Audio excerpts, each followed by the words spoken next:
Bueno, buenas tardes, yo soy Luis Jimeno y voy a presentar mi proyecto para Seis Sigma, que es reducción de desperdicio en tubos de aluminio de la planta Extral.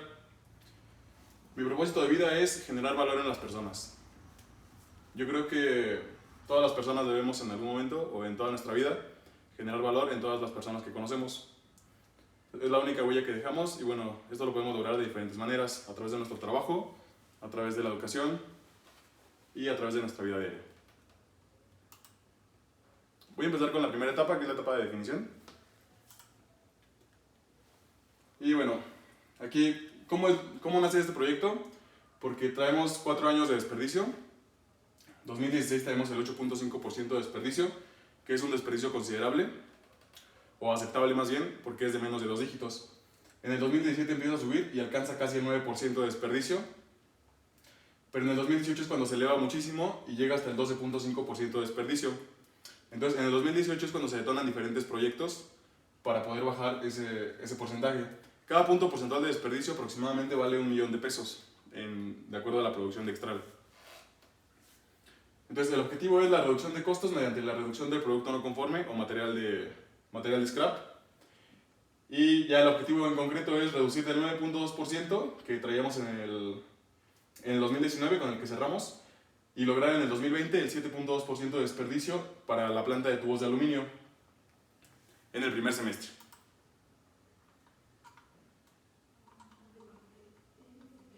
Entonces, bueno, les voy a explicar un poquito lo que es el proceso de producción de Extral, y esto lo voy a lograr con el diagrama de Zipuc.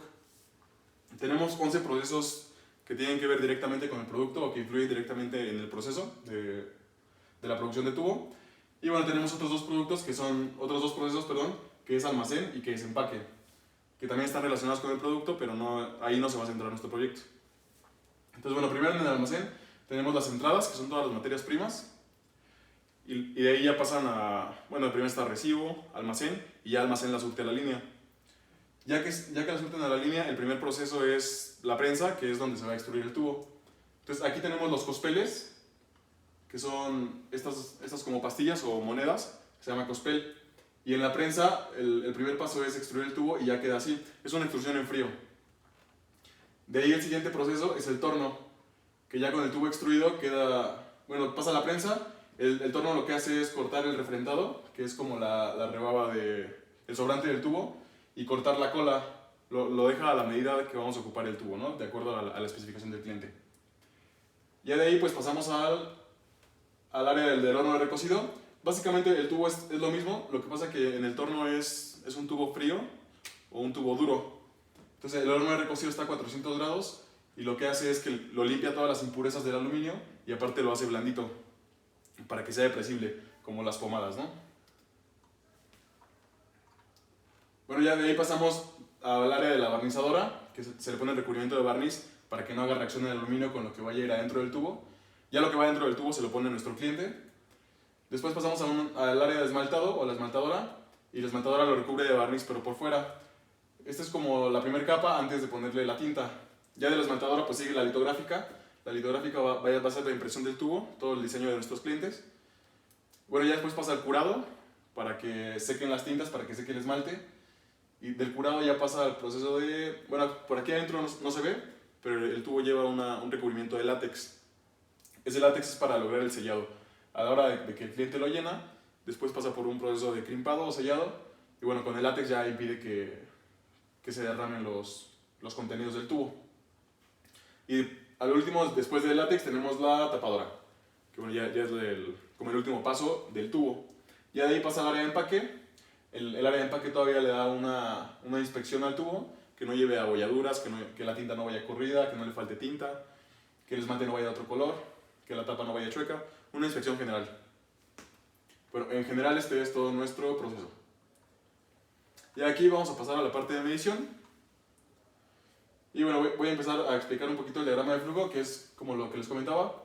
Primero está la parte de materia prima en el almacén. Llega el cospel y se lubrica igualmente ahí en el almacén. Es un proceso como previo a la producción. Aquí tenemos todas las materias primas, que son tapa, látex, barniz, tintas y esmalte.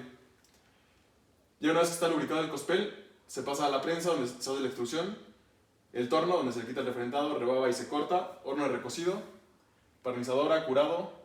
Los acumuladores son para evitar que cuando para, por ejemplo, un proceso subsecuente, por ejemplo, si para la litográfica, el acumulador evita que se paren todas las demás procesos anteriores. Entonces, esta está parada, pero los tubos se siguen acumulando aquí. Ahí caben aproximadamente 5000 tubos, que más o menos nos da como una hora de paro en litográfica sin que pare todo lo demás. Esmaltadora, horno de esmaltadora, tapa, aplicación de látex, revisión de empaque y bueno, ya otra vez al final llega al almacén y termina paletizado y embarcado. ¿Por qué no pongo un diagrama de flujo de antes y después? Porque realmente no modificamos nada del proceso, no modificamos nada del flujo del proceso, lo único que impactó nuestro proyecto pues es como el monitoreo y el control de los procesos que ya tenemos. Y bueno, para esto utilizamos algunos equipos como sensores, cámaras y algunas alarmas con programación, pero dentro de estos mismos procesos. El proceso ya está bastante controlado. De hecho, cuando tenemos el 12.4% de desperdicio, nace un proyecto que llevan otros ingenieros, que es un sistema de alarmas precisamente, que cuando la línea llega al 5% de desperdicio y el operador no ha hecho nada para ajustarla o para normalizar la operación, pues la línea manda una alarma a todos los gerentes y empieza a sonar en el piso. Le llega a los gerentes, a los supervisores. Entonces los supervisores ven la alarma y acuden al piso. Si ellos no han acudido en el 5%, al 7% la máquina de plano se para. Ya no es alarma. Entonces ya parada la línea, pues empieza a correr toda la presión para que los operadores, supervisores, gerentes puedan resolver los problemas que están provocando el desperdicio. Entonces el chiste de esto es no permitir que el operador trabaje con un desperdicio elevado y que siempre tenga que atender los problemas, porque si él tiene la línea parada, pues no corre como su métrico de producción del día. Más adelante hicimos una matriz causa y efecto. Bueno, el objetivo de este proyecto entonces va de la mano con ese primer proyecto, que es ahora ya con ese proyecto de las alarmas, pues bajamos del 12.4 al 9.2%, eso en el 2019, bajamos 3 puntos porcentuales. Pero ahora, eso, por ejemplo, el 9.2% es diferente al 7% del paro de la línea, porque en cada arranque se tiran 1000 tubos, 2000 tubos, y esos arranques no cuentan en el desperdicio pues para las alarmas, ¿no? Pero sí cuenta para el desperdicio total del día. Entonces con este proyecto lo que se quiere es poder bajar ese desperdicio antes del 7%, pero dejar trabajar la línea, y eso lo vamos a lograr pues mediante el monitoreo de las variables críticas. Con la matriz causa y efecto vimos cuáles son nuestras variables de entrada críticas, que es de acuerdo a lo que quiere el cliente, ¿no? A los tiempos de entrega, a las especificaciones del cliente, al porcentaje de errores y bueno, al empaque y demás del tubo. Entonces aquí en amarillo tenemos las variables más críticas o las que salieron más altas. Por ejemplo, tubo con látex fue la más alta y tuvo 126 puntos. El segundo lugar fue el cospel o la pastilla de aluminio, que esta parte se procesa en la prensa, 112 puntos. Luego las variables del torno, que es tubo cortado, limpio y recocido, ¿no? El horno de recocido y el torno pues van muy de la mano. Y otras variables de la esmaltadora, que es esmalte exterior semicurado, con 102. Entonces por eso vamos a monitorear estas tres máquinas de la línea, que es prensa, esmalte y látex. Ya aquí pues vamos a analizar las variables críticas o las variables cuantitativas de esta parte, de estas tres máquinas. Entonces para esto hicimos un Ishikawa con nuestro problema principal, que es el desperdicio de tubos de aluminio. Y bueno, analizamos las 6M, ¿no? Que es medición, material, mano de obra, máquina, método y medio ambiente. Aquí las variables que más vemos o más críticas es el tiempo de reacción al desperdicio, que son mayor a 30 minutos, es lo que les comentaba, ¿no? Que cuando para la línea del 7% de desperdicio, nosotros ya nos tardamos 30 minutos de más en corregir tiempo que perdemos de producción, y aparte de 30 minutos de producción de la línea, el ritmo de producción es como de 150 tubos por minuto. Entonces 30 minutos son casi 5000 tubos. Entonces lo que queremos ahorita es reducir ese tiempo de reacción.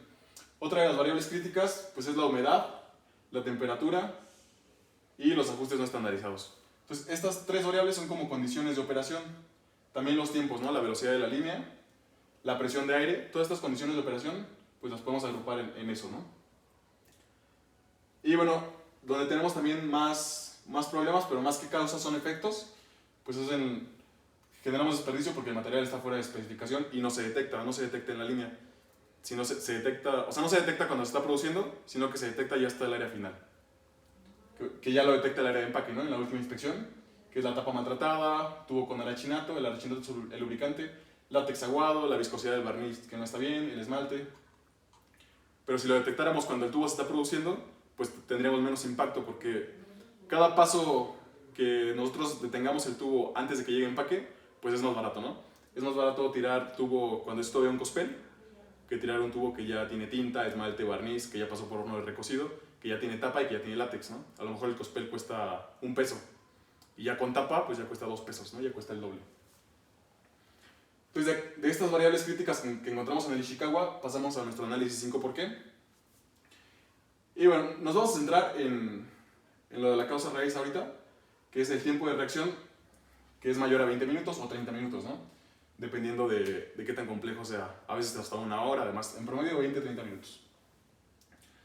¿Por qué tenemos un tiempo de reacción mayor de desperdicio mayor a 20 minutos?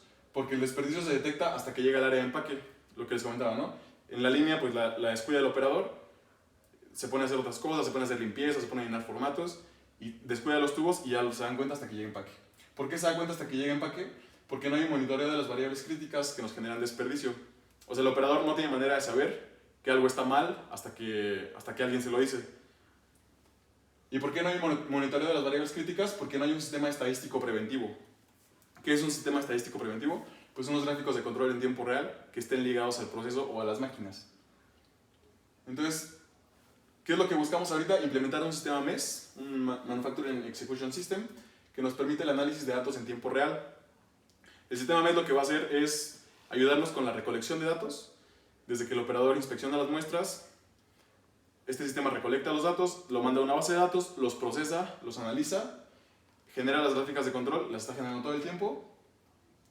Y las gráficas de control, los límites que nosotros pongamos de especificación, de control, etc., pues ya él va a empezar a generar alarmas, ¿no? Para que el operador, antes de que se genere desperdicio, empiece a ver tendencias, ¿no? Por ejemplo, aquí está la gráfica de control, y antes de que se salga de los límites de especificación o de control, unas desviaciones estándar antes, ya el operador va a tener la alarma de que se le va a salir de especificación el barniz, ¿no? O el látex o el esmalte, antes de que se genere desperdicio.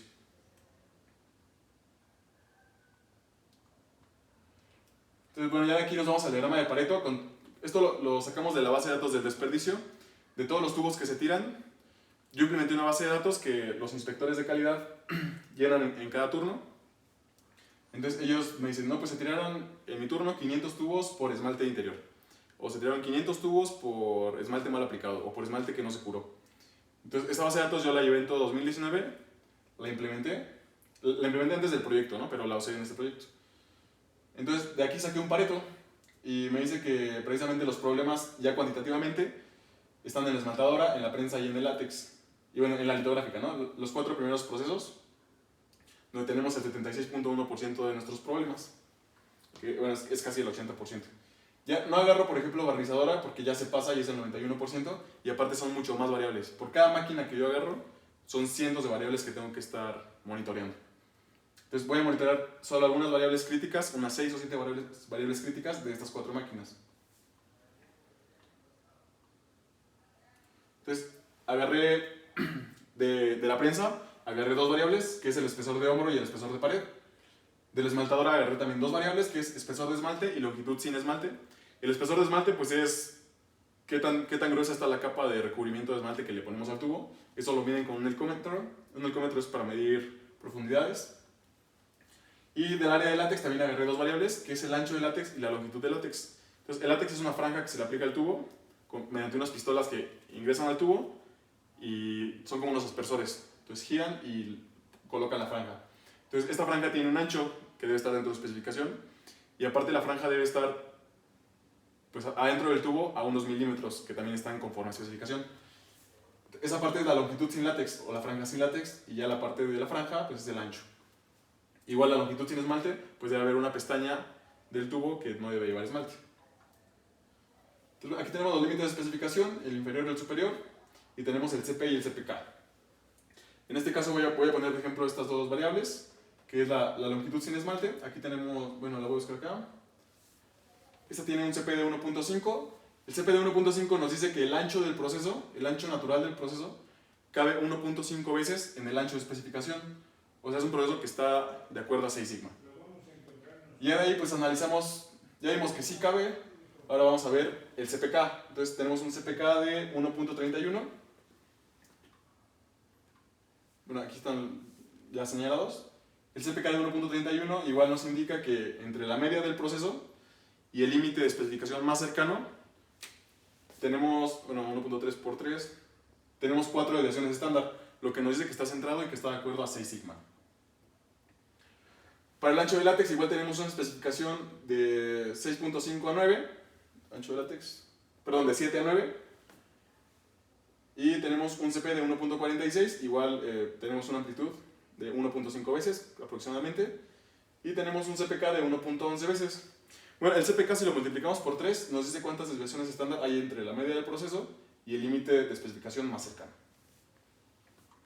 Entonces, bueno, aquí ya analizamos esto, no en tiempo real, pero para saber pues, qué tan mal está nuestro proceso o qué tan bien está nuestro proceso de acuerdo a 6 sigma. Nuestra variable, la variable que mejor tuvimos fue el espesor de hombro, que bueno, tenemos un CP de 6, que pues ya es de clase mundial, ¿no? Ya de aquí pasamos como a la parte de mejora, o al punto 4.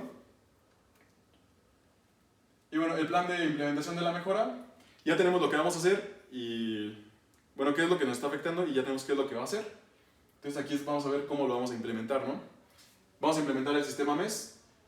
Tenemos un proveedor que se llama Key Solutions. Él va a hacer como toda la parte de programación de software. El modelado de la planta a nivel software se refiere. Instalación y puesta en marcha de los servidores. Se requieren servidores con bastante capacidad para monitorear tantos datos. Son cerca de 5.000 datos por día. Capacitación en el sistema MES. Nuestro sistema MES se llama Wonderware, o es el sistema que compramos, ¿no? Entonces, bueno, más adelante le iré diciendo Wonderware y para que sepan que hago referencia a este sistema. Ellos nos capacitan a nosotros, a mí, y nos capacitan a otros ingenieros, que son ingenieros mecatrónicos, para poder administrar ya nosotros directamente este sistema y adecuarlo a todas las necesidades que tenemos de la planta. Luego, ya que nosotros estamos capacitados, damos de alta las características de calidad en Wonderware. Yo doy de alta las especificaciones técnicas. Bueno, yo también doy de alta las características, ¿no? Aquí está Luis Jimeno. Diseñamos las pantallas. Estas pantallas ya las diseña un compañero que se llama Guillermo Juárez. Él diseña las pantallas para visualizar en la línea todo lo que queremos que el operador esté viendo. Pues el nivel de los tanques, el nivel del esmalte, de las tintas, antes de que se le terminen, ¿no? Por ejemplo, tenemos un problema de que el tubo va sin barniz. Un tubo sin barniz nos genera una porosidad alta y nos puede dar reacción a la hora que el cliente lo llena. Entonces, esto pasa porque el operador se descuida y no está checando el tanque del barniz, qué nivel tiene. Entonces el tubo empieza a salir sin barniz y ya se da cuenta el operador hasta que llegó empaque. Esto ya nos costó 4 o 5 mil tubos que hay que tirar. Entonces, ahorita con sensores y con las pantallas que ponemos en las computadoras de la línea, pues ya le mandamos una alerta al operador cuando el tanque está al 20% de su capacidad, que le da tiempo suficiente para que él pueda solicitar que se lo llenen otra vez. Bueno, ese fue un pequeño comercial, ¿no? Y ya como cuarto punto, como último punto, tenemos el arranque de Wonderware en la línea 2. La línea 2 fue nuestra línea piloto. Y ahí lo vamos a arrancar una semana. Vemos cómo funciona, pulimos todos los problemas, lo detallamos. Y ya una semana después, que vemos que está jalando bien en la línea 2, lo mandamos a todas las demás líneas, ¿no? Tenemos 5 líneas. Una la tenemos sin operar, tenemos 4 líneas trabajando nada más. Bueno, hicimos nuestra MEF. Aquí no pongo la MEF porque pues es bastante extenso, pero voy a presentar las conclusiones que obtuvimos de ese análisis. Como primer punto, obtuvimos que lo crítico del proceso está en el monitoreo de las condiciones de operación, la temperatura de los hornos, el llenado de los tanques, el monitoreo de las variables críticas, ¿no? Como el espesor de esmalte, el espesor de hombro. Pero eso es lo crítico de nuestro proceso, que no monitoreamos las variables que más nos impactan. Entonces, para el monitoreo de estas condiciones, pues es necesario instalar un sistema de alarmas en tiempo real que avise al operador, ¿no? Como les comento el ejemplo del tanque de barniz o el tanque de látex. Entonces, hay otras condiciones que ya ni siquiera le vamos a avisar al operador, sino van a ser administradas automáticamente por el sistema o van a estar administradas por nosotros, por las supervisiones, las coordinaciones, las jefaturas y las gerencias, como por ejemplo la velocidad de la línea. La velocidad de la línea ya no es algo que le dejemos al operador, sino ya las jefaturas decidimos en cuánto va a estar pues, la producción del día, a qué velocidad puede trabajar de acuerdo al tamaño del tubo. Y bueno, pues ya con eso le decimos a mantenimiento que la programe en el sistema MES, no sé, a 150 tubos, ¿no? O si es un tubo muy grande que ya sabemos que causa muchos problemas, pues ya se programa a 120. Todo esto se va cargando en recetas automáticamente para que a la hora que entre en el programa de producción un tubo, ya sabemos que ese código de tubo pues debe trabajar a tal velocidad, a tal temperatura en los hornos, con tal tapa, ya sabemos todo lo que debe llevar y ya no le dejamos nada al operador, más que esté al pendiente de las alarmas. El monitoreo constante de las condiciones de operación nos está ayudando a centrar el proceso de manera obligada. Con las gráficas de control ya de manera cuantitativa, pues hacemos que el operador pues ya esté dentro del proceso, ¿no? Ya no le permitimos que esté por arriba de la especificación, por abajo, o que el operador del primer turno esté trabajando aquí y el operador del segundo acá. Entonces ya todos tienen que ir de manera centrada porque si no la línea no los va a dejar trabajar. ¿Cómo validamos el impacto de mejora? Bueno, al principio les comenté que cada punto porcentual de desperdicio, de acuerdo a la producción que tenemos en Extral, vale aproximadamente 1 millón de pesos. Entonces, al inicio de año, enero, arrancamos con un 9.7% de desperdicio. 2019 fue el 9.2. Arrancamos en enero y arrancamos con 9.7. Entonces, ya en febrero empezamos con hacer los análisis, meter algunas gráficas de control, no en tiempo real, pero sí que nos ayuden a ver lo del proceso. En marzo empezamos a implementar un poco la mejora. En abril ya está implementada. Y bueno, esto lo medimos las 2 primeras semanas de abril y tenemos un desperdicio del 7.3%. Entonces, si comparamos, por ejemplo, abril contra enero, tenemos un 2.5% aproximadamente de reducción de desperdicio. Esto es mensual, obviamente mensual no nos genera un impacto de 1 millón, pero si lo extrapolamos a un porcentaje anual y mantenemos estas condiciones, pues quiere decir que el año lo vamos a cerrar entre el 7 y 7.5%. Si eso lo comparamos contra el 2019, buscamos o el objetivo es reducir 2% de desperdicio, que parece ser que sí se va a lograr. Entonces, bueno, ya pues, implementamos la mejora, ya aseguramos que la mejora sí nos beneficia económicamente como lo definimos en el objetivo del proyecto. Entonces ahora vamos a la etapa de control. Entonces, pues como primer parte de control generamos nuestro plan y ponemos nuestras 6 variables críticas, que son de la prensa, esmaltadora y látex. Las 6 características críticas pues son el espesor de hombro, espesor de pared, longitud sin esmalte, espesor de esmalte, ancho y longitud sin látex. Bueno, es bastante información, pero me voy a centrar en el método de análisis, que es la gráfica de control X bar S. ¿Por qué elegimos la S? Porque vamos a manejar subgrupos o tamaños de muestra mayores a 10, o bueno, mayores a 8, ¿no? Que cada que toma una inspección del operador, el operador toma 10 tubos, o 12, dependiendo de la estación en la que esté. Si es del torno, toma 10 tubos, porque el torno tiene 10 mandriles. Si es de la esmaltadora, toma 12 tubos, porque la esmaltadora tiene 12 mandriles, y cada mandril pues genera condiciones diferentes. Entonces, la R la ocupamos para tamaños de muestra menores a 8, como nos dice la bibliografía, y la S para mayores a 8 o 10, ¿no? En este caso, todas nuestras gráficas de control son S. Aquí tenemos, por ejemplo, la gráfica de control del espesor de hombro. ¿Sí se alcanzó?